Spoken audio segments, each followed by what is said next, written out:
నంద్యాల జిల్లా ఆత్మకూరులోని కొట్టాల చెరువులో అమానుష ఘటనపై ఏబిఎన్ ఆంధ్రజ్యోతి ప్రసారం చేసిన కథనానికి అధికారులు తక్షణమే స్పందించారు.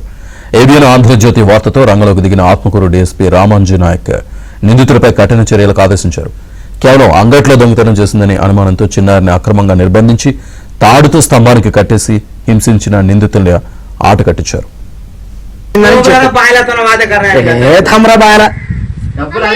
ఇందాక కాదు అక్కతో ఏమన్నావు?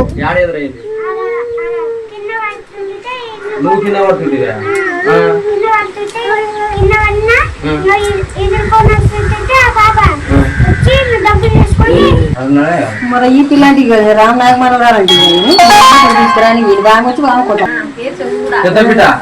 ఒక బిడ్డనే ఉండేది.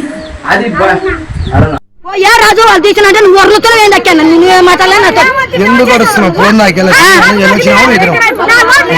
కదా కలిసి వచ్చింది. ఎన్నిసార్లు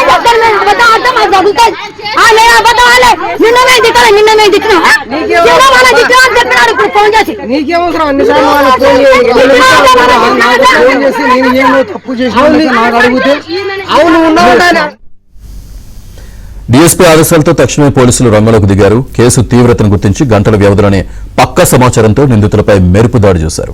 ప్రధాన నిందితుడు రాజు నాయక్, మల్లు నాయక్ ను అదుపులోకి తీసుకున్నారు. అనంతరం నిందితుల్ని కోర్టులో హాజరుపరిచి జ్యుడిషియల్ కస్టడీకి తరలించామని డీఎస్పీ రామాంజీ నాయక్ తెలిపారు.